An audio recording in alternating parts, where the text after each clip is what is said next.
write a business plan? Pastor Happy James, you are welcome to the show. Thank you very much. All right. Yeah. So let me start with the first question. Very importantly, before we go into the other questions, what is a business plan? What is a business plan? A business plan is a blueprint. Yes. That gives you the direction on how you can take your business Yes. from the beginning and take it to a level where you start making money. Okay. Yes. Okay. So, what inspired you to start? You are the CEO of Soteria Group of Companies. Yeah. What inspired you to start Soteria Group of Companies? And did you have a business plan when you started that? And how has it helped you so far?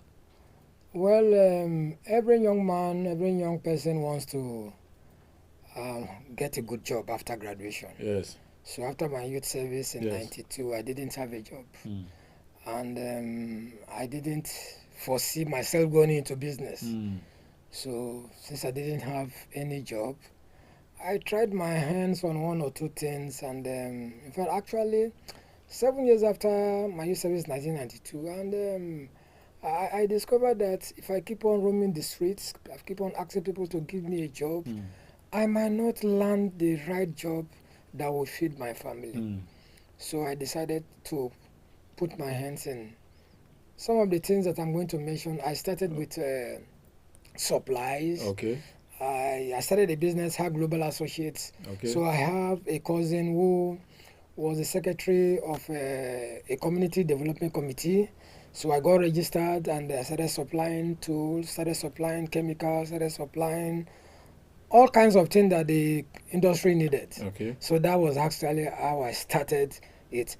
And I wouldn't say I had the idea of a business plan. So I was doing all kinds of things. Okay. I didn't have a direction. Okay. Anything that came, I would just do it in order to raise money. So in the beginning, I didn't go into business planned. I went into business because of circumstances. Yes. I went into business because I wanted to put food on my table. So that was how it all started. So I didn't actually had a direction. Nobody told me there was something like a business plan. So I didn't really start with a business plan. Okay. Maybe later we'll discuss how I started. Okay. So based on what you've said, I know that some people who have already started business, they never started with a business plan. Some of them are struggling. Some of them are doing well, but I know that maybe if they intentionally sit down and craft a plan, they may do better. You know. So I would like to ask, can you explain why having a solid business plan is essential for any entrepreneur or startup? Very, very important. Yes. You see, in those days, I don't know what happens now. In those days, people carry their complimentary cards, general contractor. Yes, general contractors. And it was good for them because, come and supply paint, they supply. Come and supply oil tools, they supply. Now, I was in that until one day I sat down and I discovered that I was just a general contractor who didn't know where he was going. I sat down and asked myself, what do I really want?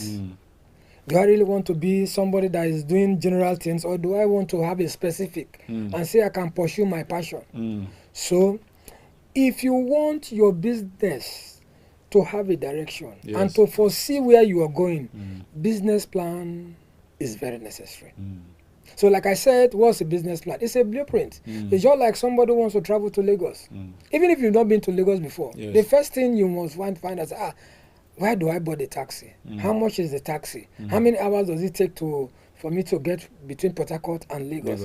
You must know all those things. Yes. You understand what I'm trying to say? So that you'll be sure that, am I ready for it? Am I ready for the journey? But if you don't do that, you find out that you can end up in any destination. So that's true. I discovered that I was doing all kinds of things.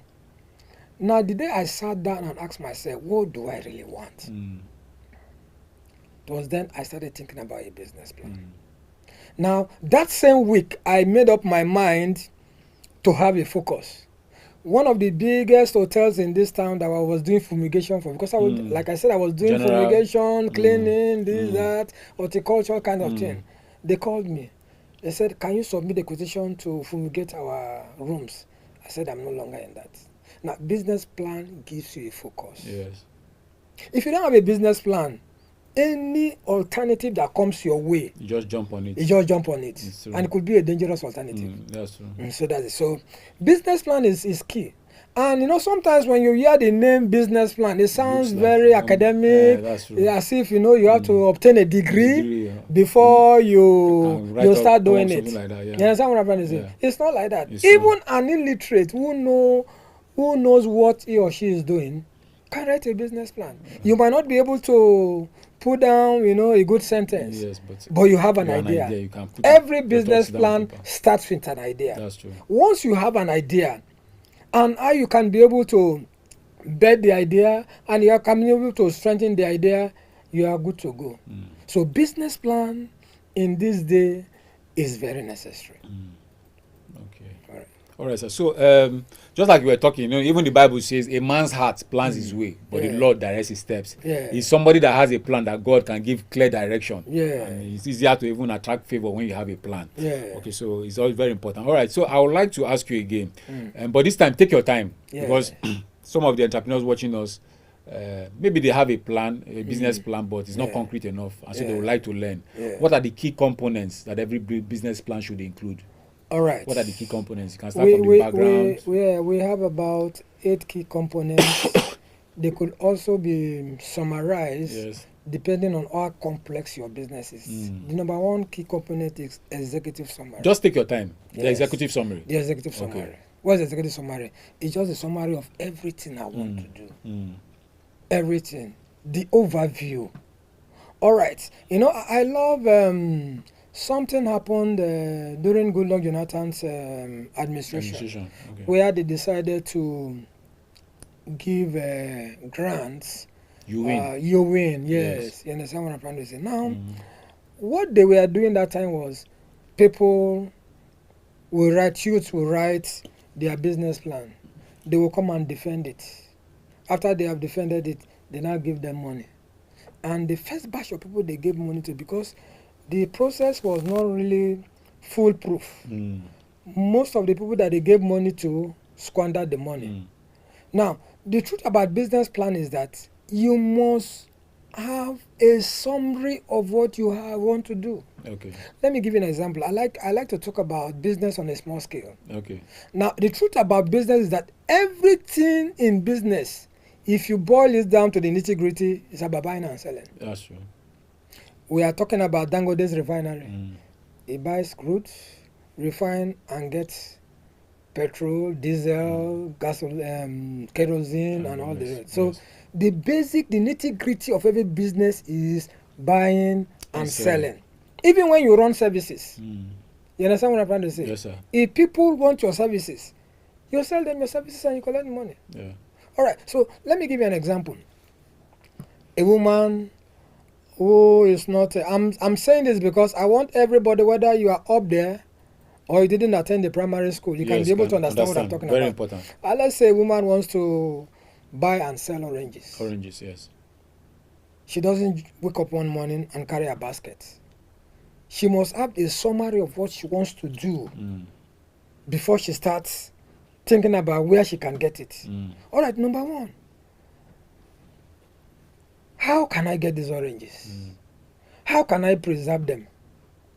What are the type of oranges that we have in a particular season? You understand what I'm trying to say? Yes, sir. How much will it take me to go to the market if I have an X naira? How many baskets of oranges can I get from there? How do I preserve them? Who will buy my oranges? Am I supplying to children or to restaurants? Am I selling to hoteliers? You understand what I'm trying to say? Now, if the woman sits down, she doesn't need to have a degree to know that. She just sits down. On what day of the week can I get the best supply of oranges? Do I need to join people to go to the market? Who are the people who sell these oranges that I can easily access for them to tell me, their idea, their profit, the challenges that they have? That's the executive summary. Okay. You understand what I'm trying to say? Yes, sir. An overview of what you want to do. Okay. You understand? So the next thing you talk about is, now you even if you don't have a registered company, but which I think that every serious-minded person Should have a registered business. should have a registered business. Okay. The danger in not registering on or differentiating your business from your personal money is that you won't be able to sustain the business. Yeah. Now you can remember, they can write this down. Okay. Your business money is not your money. Okay. Your business money is not your money. Okay. Your business money is not your money. Okay. And I think you don't need to have a BA or a BSc in financial management to know that. Your business money is not your money. So the only way you can discipline yourself to separate your money from your business money is that you have an account for your business. For the business. That's it. Now, like I said, the executive summary, you describe your company. What does your company do? Oh, my company sells oranges. My company sells banana. My company sells Ankara. And these are the people that will, you understand what I'm saying? This is what my business does. Every business cannot be a service point for everything. You must describe what you are doing. The third thing is that the market analysis. Forget about the big name. And we know that in Nigeria here we have oranges from January to December, but there are key seasons where the oranges are cheaper. Yeah. You understand what I'm trying to say? Yeah. And they have species. You understand what I'm trying to say? So you go into the market analysis. Okay, at what point of the year can I buy oranges cheap? Where and where? Who will buy from me? The children? Is it hoteliers? Is it companies? Is it people that extract oranges or they for juice? You see, one thing about business is that if you have the right information, you can go far. Yes. So what is the right information? If you ask the right question. You know, one thing about some people who have gotten their fingers burnt in business because they don't ask questions. And see, some of this information, you can get it free of charge. Oh, madam, what special of orange is this? Where do you buy them? For instance, for those of us in Rivers State, is it a Gruta market? Is it Oyumi market? The truth about life is that if you don't ask questions, even the simple things of life will kill you. That's true. So you open up yourself. You know why I like children? Very inquisitive. Very inquisitive. They will ask questions until you get angry with them because they want to know. Unfortunately, adults get to a level whereby they think they know know everything. And the truth about life is that no matter what you know, there are things you need to know to make your life better. Yes. So, number 3, market analysis. Research your industry. What are your target markets? You understand what I'm trying to say? Yes. And don't forget, who are your competitors? You know, there are people that will tell you that, no, let me they say this thing, yeah. Now maybe the boss. Let me give you an example. I stay in town, Port Harcourt town, and on Agri Road, you find that the Agri Road is like a burial ground for so many businesses. You see one business start, and in less than 2-3 years it's gone, another business has come. You understand what I'm trying to say? One of the reasons why some of those businesses are crashing is not because the devil is after them. There are silent competitors. Let me give you an example. You could have a boutique, well furnished, Gucci. Name some of the brands, let's say. Tommy Hilfiger. Tommy Hilfiger. You know, the place is looking cozy, AC, and you know, everything is sparkling. But in the evening, you see some of these people that bring clothing from Aba. You're picking the neck out there, 200 naira, jeans, so this. They could just be some few meters away from that boutique. That boutique man thinks that man is not a competitor. Maybe the jean trousers that the boutique man is selling for 5K, those guys are selling for 1,500. And you could not really spot the difference. So when these other people are just ringing bells, they don't mind and they know well. Before you know it, he has closed you down. There are conspicuous competitors, there are subtle competitors. So when you have people who are selling second-hand clothing not too far from where you are selling your boutique, those guys are your competitors. That's true.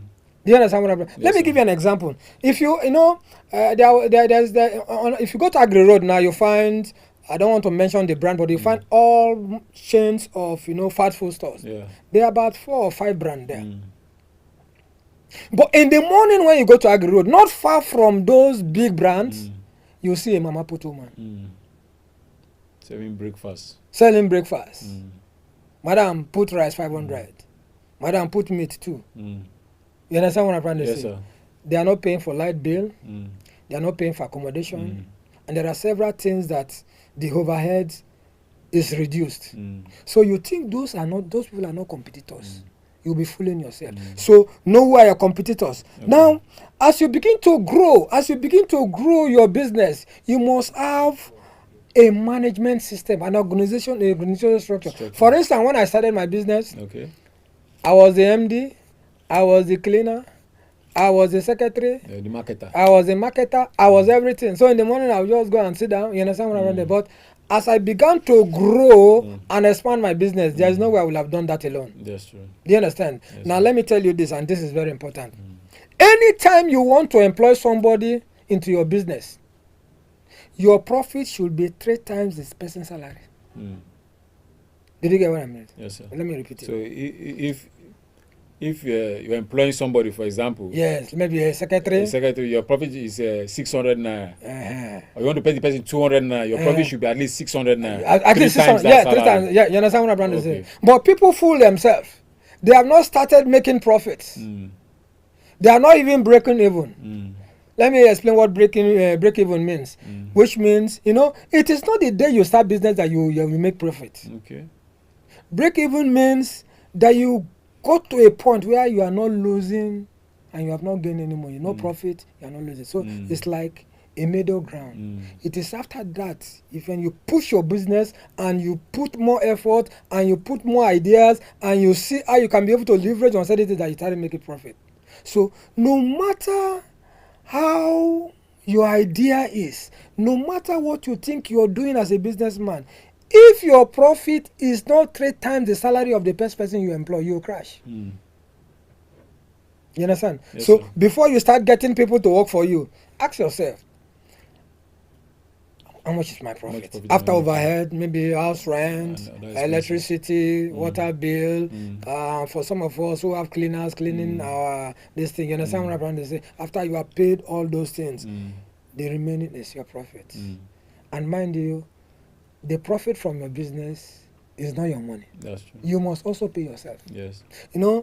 I was talking to a lady. She said that I made 20,000 naira profit and it's not up to my salary. I asked her, if you were working for somebody, at the end of the day, how much do you think the person will pay you? She said maybe 20,000. I said, now that you are working for yourself, you must understand that you can't take all the profits. There is a seat time. There is a time that you really need to sit down and ask yourself. No life becomes successful without sacrifice. So even as you're working, if you are working for somebody and the person is paying you 20,000 and it is 20,000 that is your profit, don't take that as your salary. Might take 1/3 of it or half of it. You save the other. You plow it back into the business. I was listening to Dangote, I think that was 2015 or so, this 2005 or so, when he became the richest man in Africa. Okay. He said the youths think I did it by magic, but I've spent 30 years. That was in 2005 or thereabouts. He said I spent 30 years to get to where I am today.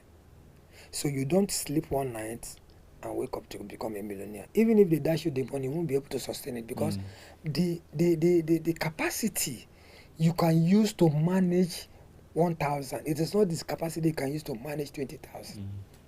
So the next thing we'll talk about is your products and services. I'm talking about the components, your products and services. And I think I want to advise people who want to start their business. It's good to start with services. It's good to start with services. Why do I say so? Because in services, your startup capital is small. Let me give you an example. I do a lot of ghostwriting for people. I do editing work for people. I develop books for people. When I started my business, I started with printing, but some few years later, when I saw that the competition in the printing industry was high, so I upgraded myself to start a publishing company. So within the publishing company, I was developing books for people. I was doing editing. You understand what I'm trying to say? I also was training people on how they can start That kind of business. That kind of business. Okay. So those things are services. I don't go into the market to buy products.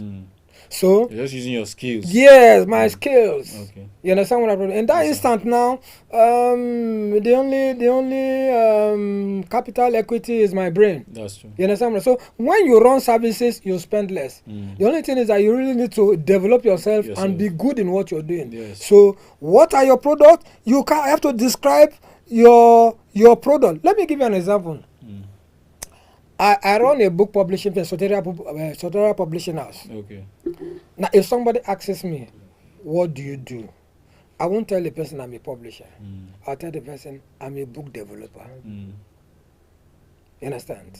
Yes, if you don't describe your way, your business with the right terms, you become a general person. It's true.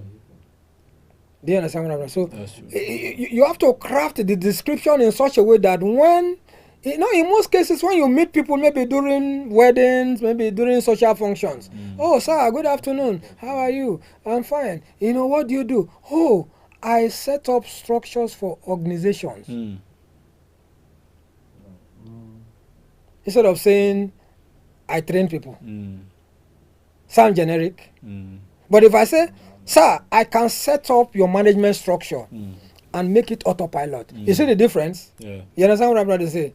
But if I just say, sir, I can train your workers, so anybody can be a trainer. Yes. But because I've been able to align my words, bring my words together, connect them, you know, say, this man says I be set structure. I can invite him. Let him come and put structure to what I'm doing. You understand what? So have a template of how you describe your business. And the truth is that when you meet people, you don't have all the time to describe what you are doing to them. So in one sentence, you should be able to describe your business. I think they call it an elevator pitch. Yes. Okay. Elevator pitch. All right. So the next thing we'll talk about is number 6 is marketing and sales. Do you know that many people don't know the difference between marketing and sales? What is marketing? Marketing is you tell people everything about your business. Oh, we take care of old people. We support old people. We have old people's home. You don't need to be there. We take care of them. We feed them. We bathe them. You understand what I'm trying to say? That's what we do. You understand what? Marketing is everything about what your business does. So what is sales? There is no sales until money exchanges hands. I've seen people who can talk well, who can describe what they do, but the only thing they are not good at is say, okay, now that you like my business, can you give me money to do it for you? So until money exchanges hands, A sale has not taken place. no, you have not really consummated your business. So the next thing you think about is marketing. Outline your marketing and sales plan to attract and retain customers. To attract and retain customers. Now there are people that have a lot of people that first-time buyers, but they don't know what to do to retain their customers. Now the next thing we need, one of the 7th component of a business plan is funding request. And now the truth about life is that no matter how much you have, you still need other people's money to take your business to the next level. Well, I don't want to talk about Dangote. Everybody knows Dangote. But the truth that a woman who starts buying a basket of oranges on a weekly basis, and she has done that for 1 year, she shouldn't be buying one basket for oranges. She will need 2, 3, 4 baskets. So how much more money does she need to increase her inventory to 3, 4 baskets? Now let me say this in passing. Don't borrow money to start your business. You know, when you tell people don't borrow money to start your business, I don't get money, I don't do this. But you know, anytime I teach people about train people on business, I tell them that when any serious-minded person wants to start a business and tells me that I don't have money, take me to your sitting room, take me to your house. I'll show you what you will sell. The truth about that is that you are the major stakeholder of your business. I see people carry phone worth 300, 400,000. Some of them have 1 million. And they are looking for 100,000 naira to start a business. And they want to borrow 100,000 naira. But the value of their phone is 600,000. Does it make sense? No. If you cannot sell that phone as a major stakeholder in the business, then who is going to believe you? So, borrowed money is to expand your business. Is to take your business to the next level. All right. The next thing, we'll talk about your financial projection. That's it in the financial projection. You see, the truth about life is that you cannot predict 100% what happens to a man. But you can say that if I sell this thing in 1 year's time, in 6 months' time, I can get an X amount of it. In fact, the number one thing that bankers or financiers will look out for in your business plan is to tell them the financials. When are we going to get our money back? You must have financial projection. So maybe you can ask me other. So these are the key components. The final one, which is the 9th one, is the appendix. That's optional. It's also optional. So let me rewind. Number one, like I said, it is executive summary. Okay. You talk about your company description. Now, all the things I have talked about, you don't need to have an MBA to know them. Number 3, market analysis. Who will buy from you? Who are your competitors? Because every man has a competitor. Whether you like it or you don't like it, you have a competitor. They could be subtle competitors. They could be competitors that you can easily identify. Then you need to have, you can put your organizational structure. You see, when we talk about organizational structure, it mustn't be a rocket science. Like I said, when I started, I was everything in my company. I was the CEO, I was the security man. So the chief everything officer. The chief everything officer. But as your business begins to grow, and as it begins to expand, you bring in somebody. You understand what I'm trying to say? Yes, I know that when Dangote started, he was working alone. But today, he has employed thousands of people. You understand what I'm trying to say? So yes, no business can be sustainable without an organizational structure. Okay. And organizational structure should be such that anybody you are bringing into, whether it's the first employee or the second employee, they must know some of the things that you don't know. They must come and complement what you're doing. Yeah. You understand what I'm trying to say? Yes, sir. You don't duplicate yourself. You bring in, for instance, if I am not good on social networking, if I'm not good on social media, I should bring in somebody that is good on social media. If I don't know how to type, you understand what I'm trying to say? If I'm not very good in any area of the business, I should bring in some person that will complement what I'm doing. I shouldn't duplicate myself. Yeah. But that's what some people do. Okay. They bring in people who don't have... And there's nothing extra they come to bring to the table. Yes, you understand? The people just come down, sit down, take your money, and at the end of the day, you go. You shouldn't do that. Okay. So these are the basic things. Okay. All right. Let me just ask the last question before we round up. What advice will you give to an entrepreneur who is ready to write his or her business plan, but they don't know how to start or where to start from? What advice do you have for such an entrepreneur? I attended a business school several years after my graduation, and I started business. Yeah. I thought I was wise, but I got my fingers burnt in several things that I did. Okay. So I humbled myself and attended a business school. Okay. Now, in the business school, I observed that there were key things that I was taught. We run a business school, School of Professional Mentoring and Capacity Building. Okay. We have a template that makes it easy for people to write a business plan. Okay. For instance, one of the things you'll find in your template is vision. We have a template for vision. What's the vision? What are the ideas you have, and where do you think they will take you to?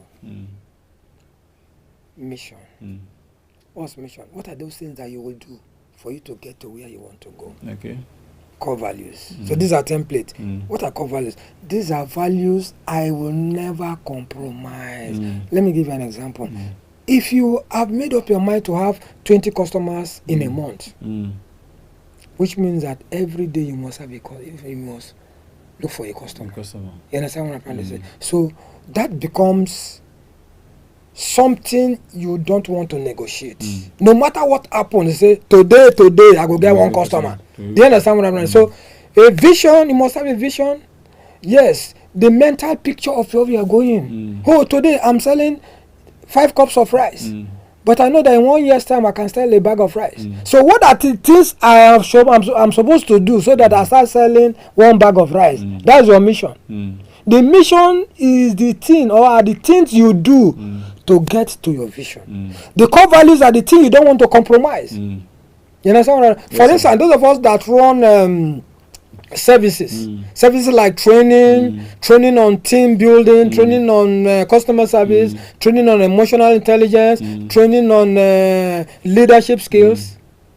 How do I improve myself? I must develop myself in such a way that when I stand before people and train them, they know that this man knows what he's doing. You understand what I'm trying to do? So these are the things I must read, I must study. Nobody should catch me any day saying what I've said 2 years ago. I must improve on what you're doing. I must improve my capacity. I must be current. I must know the trend of things that are relevant in the now. You understand what I'm saying? So we have a template. We give you the template.